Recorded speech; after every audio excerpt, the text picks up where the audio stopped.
Hello everyone, welcome to ever lasting నిత్య YouTube channel. ఈరోజు మీరు వీడియోలో చూడబోతుంది ఏంటంటే విలేజ్ స్టైల్లో కట్టెల పొయ్యి మీద చేపల పులుసు ఎలా చేస్తారనేది. ఓకేనా?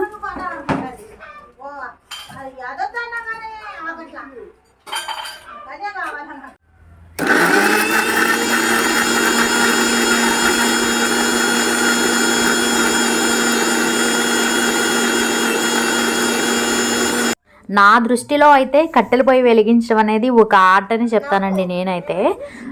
మా అమ్మ చిన్నప్పుడు ప్రతిదీ కట్టెల పొయ్యి మీదే చేసేదండి. ఒకప్పుడు పల్లెటూరు జీవితం, కట్టెల పొయ్యికి ఉన్న బంధం ఎలాంటిదంటే పండుగకి పరమన్నానికి ఉన్న అవినాభావ సంబంధం లాంటిదనమాట.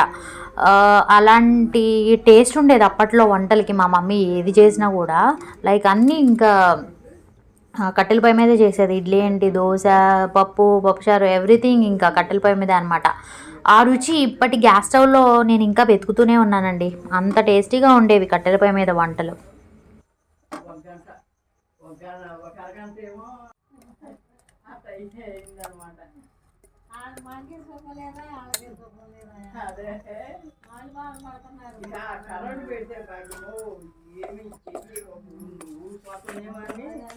యాక్చువల్గా మా అమ్మ రీసెంట్గా హైదరాబాద్ నుంచి మా విలేజ్ అయితే వచ్చింది, హోమ్ టౌన్కి.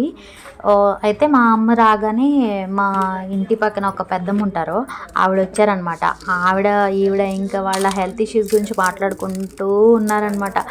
మేమేమో ఇక్కడ వాళ్ళ మాటలు వింటూ ఇంకా వంట చేస్తున్నాము, మా వదిన నేనైతే.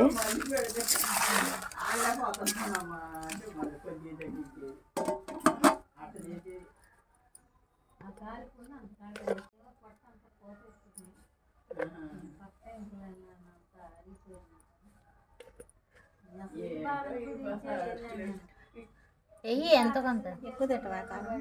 ఎక్కువ ఉంటా పెద్దమ్మా.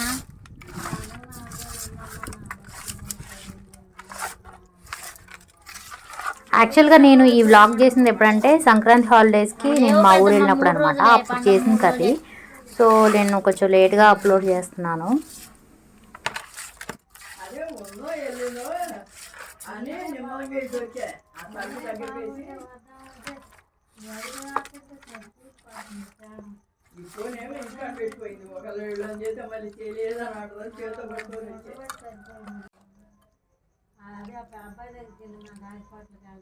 మనం ఫస్ట్ ప్రిపేర్ చేసి పెట్టుకున్నాం కదా అల్లం, వెల్లుల్లి, ఉల్లిపాయ పేస్ట్, అదనమాట. ఆ తర్వాత మనం సరిపడా ఆయిల్ వేసుకొని బాగా కలుపుకోవాలన్నమాట. అలాగే కారం, ఉప్పు, పసుపు. ఉప్పు కూడా రాక్ సాల్ట్ వేసుకోవాలి, టేస్ట్ చాలా బాగుంటుంది.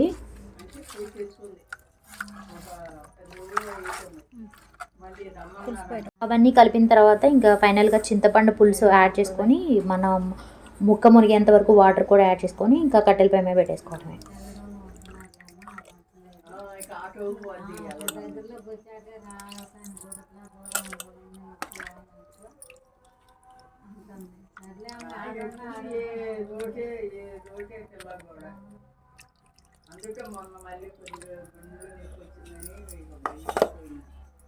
యాక్చువల్గా ఇవి 2 kgs ఫిష్ అనమాట. మేమేం చేస్తున్నామంటే ఫస్ట్ అల్లం వెల్లుల్లి పేస్ట్ ప్రిపేర్ చేసి పెట్టుకున్నాము, మసాలా అన్నీ ఇంకా ప్రిపేర్ చేసి పెట్టుకున్నాము.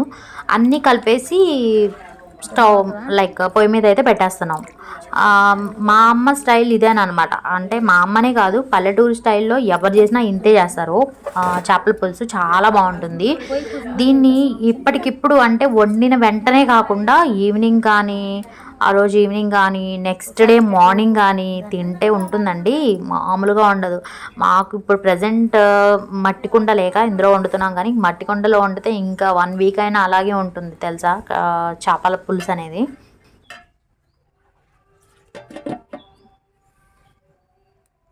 మనం అన్నీ కలిపేసి అల్లం వెల్లుల్లి పేస్ట్, ఉప్పు, కారం, పసుపు, చింతపండు పులుసు, నూనె అన్నీ కలిపేసి పొయ్యి మీద పెట్టుకున్నాం కదా. ఇప్పుడు మనం చూసుకోవాలి అసలు ఉప్పు సరిపోయిందా, కారం సరిపోయిందా, పులుపు సరిపోయిందా, ఈ స్టేజ్లోనే చూసుకోవాలి. ఎందుకంటే ముక్క కొంచెం ఇంకా ఉడికిన తర్వాత చూస్తే ఇంకా ముక్కకు పట్టదనమాట. సో మనం ఈ టైంలోనే అన్నీ చూసుకొని అన్నీ సరిపోయాయా లేదా అని చెక్ చేసుకొని మళ్ళీ యాడ్ చేసుకుంటాం అనమాట. ఇంకా నువ్వే పట్టుకో. మా వదిని పులుపు సరిపోయిందా లేదా చూడు వదిన అంటే, అమ్మో ఈ అమ్మాయి నా చేయగాలు చేస్తుంది, వేడి వేడి వేసేస్తుందని చెప్పి అంటుందన్నమాట. ఎప్పుడైనా కూడా మనం చేపల పులుసుని గెరటితో కలపెట్టకూడదండి. ఏదైనా సరిపోకపోతే యాడ్ చేసి క్లాత్ పట్టుకొని ఇలా ఇలా ఊపడం తప్పితే గెరటితో మనం ఎప్పుడు కలపెట్టకూడదు, ఎందుకంటే ముక్కలు విడిపోతాయి కదా. ఈ మసాలా ప్రిపేర్ చేసుకునే ముందు కొద్దిగా మెంతులు కూడా వేయించుకొని అవి కూడా యాడ్ చేసుకొని మిక్సీ పట్టుకుంటే అసలు చేపల పులుసుకి టేస్ట్ని ఇచ్చేది ఏంటంటే ఆ మెంతి పొడేనండి. ఫైనల్గా మసాలా అండ్ కొత్తిమీర యాడ్ చేసుకున్న తర్వాత ఒక 15 మినిట్స్ లైట్ అంటే మనం లో ఫ్లేమ్ అంటాం కదా, అలా ఉడికిన తర్వాత ఇంకా దించేసుకోవడమేనండి. ఇప్పుడు టేస్ట్ ఎలా ఉందో చూద్దాం.